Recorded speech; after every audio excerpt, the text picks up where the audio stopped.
mengarahkan haluannya ke pantai seberang, mengamuklah samudera dan badai menderu, gelombang zaman menghempas dan sulit ditempuh. Selamat berjumpa lagi dalam channel Inspirasi Sabda bagi Keluarga, Komisi Keluarga Keuskupan Agung Medan. Hari ini, Rabu 6 September 2023. Bacaan inspirasi dari Injil Lukas bab 4 ayat 38 sampai 44. Kemudian ia meninggalkan rumah ibadat itu dan pergi ke rumah Simon. Adapun ibu mertua Simon demam keras dan mereka meminta kepada Yesus supaya menolong dia. Maka ia berdiri di sisi perempuan itu, lalu menghardik demam itu, dan penyakit itu pun meninggalkan dia. Perempuan itu segera bangun dan melayani mereka. Ketika matahari terbenam, semua orang membawa kepadanya orang-orang sakitnya yang menderita bermacam-macam penyakit. Ia pun meletakkan tangannya atas mereka masing-masing dan menyembuhkan mereka. Dari banyak orang keluar juga setan-setan sambil berteriak, "Engkau adalah anak Allah." Lalu ia dengan keras melarang mereka dan tidak memperbolehkan mereka berbicara karena mereka tahu bahwa ia adalah Mesias. Ketika hari siang, Yesus berangkat dan pergi ke suatu tempat yang sunyi.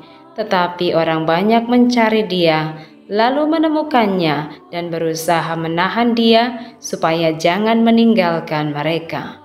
Tetapi ia berkata kepada mereka, "Juga di kota-kota lain, aku harus memberitakan Injil Kerajaan Allah, sebab untuk itulah aku diutus." Dan ia memberitakan Injil dalam rumah-rumah ibadat di Yudea. Demikianlah sabda Tuhan. Terpujilah Kristus. Saudara-saudari terkasih, salah satu kebutuhan emosional kita sebagai manusia ialah dihargai dan diterima oleh sesama. Karena dalam situasi demikian, pastinya kita akan merasa senang, aman, nyaman, dan bahagia. Apalagi jika tahu bahwa kedatangan atau kehadiran kita selalu diharapkan dan dinanti-nanti. Pasti kita akan merasa bangga dan pastinya senang untuk berkunjung atau berjumpa dengan mereka yang mengharapkan kedatangan kita. Injil hari ini mengisahkan bahwa Yesus dikunjungi dan dicari oleh banyak orang. Karena tindakan kasih-Nya, banyak orang mengagumi dan menerima, bahkan mengharapkan sesuatu darinya, seperti menyembuhkan dan mengusir roh jahat. Kita bisa membayangkan jika kita menyukai seseorang, pasti kita ingin berlama-lama untuk berada bersama dengannya. Demikian halnya dengan banyak orang yang mengunjungi Yesus. Mereka ingin agar Yesus tetap tinggal bersama dengan mereka. Namun hal itu tidak dilakukan oleh Yesus. Yesus justru memilih pergi dari tempat itu dan pergi ke tempat lain. Sama halnya dengan kita. Yesus juga senang jika diterima oleh banyak orang. Namun bukan soal kenyamanan yang Yesus cari di dunia ini. Melainkan Yesus sadar bahwa tugas dan tanggung jawabnya datang ke dunia adalah untuk mewartakan kerajaan Allah. Yesus selalu sadar bahwa di tempat lain juga banyak orang yang membutuhkan kehadirannya, maka dia harus pergi dari sana. Berbeda dengan kita manusia, kita punya kecenderungan untuk melekat pada sesuatu atau seseorang yang membuat kita nyaman. Jika kita senang dengan orang tersebut, maka kita akan senang berjumpa dan ingin berlama-lama bersama dengannya. Jika sebaliknya, seseorang tersebut tidak kita suka, maka kita berusaha untuk menghindar dan memilih untuk tidak bertemu dengannya. Soal kenyamanan atau tidak bisa terjadi di tengah-tengah keluarga kita. Tidak semua sifat atau pribadi anggota keluarga kita yang bisa membuat kita nyaman.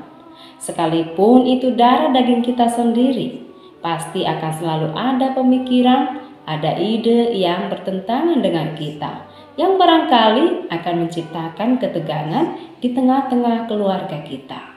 Jika kita mengalami situasi demikian dalam keluarga, seperti apa sikap kita? Apakah kita memilih untuk bersikap cuek terhadap anak atau pasangan untuk menghindari risiko ketegangan yang mungkin akan terjadi? Ataukah kita lebih cenderung banyak menghabiskan waktu dan perhatian kepada anak yang selalu membuat kita bangga dan kurang memberikan perhatian bagi anak yang sering bertentangan dengan pendapat kita? Keluarga Katolik yang terkasih, pribadi kita memang tidak ada apa-apanya bila dibandingkan dengan Yesus. Namun kita perlu meneladaninya. Memang kita cenderung lebih berpihak pada hal yang membuat kita nyaman dan aman. Kita masih cenderung berfokus pada diri sendiri. Kecenderungan inilah yang harus kita perbaharui. Kita perlu menyadari bahwa kita juga punya tugas sebagai pewarta sabda Tuhan.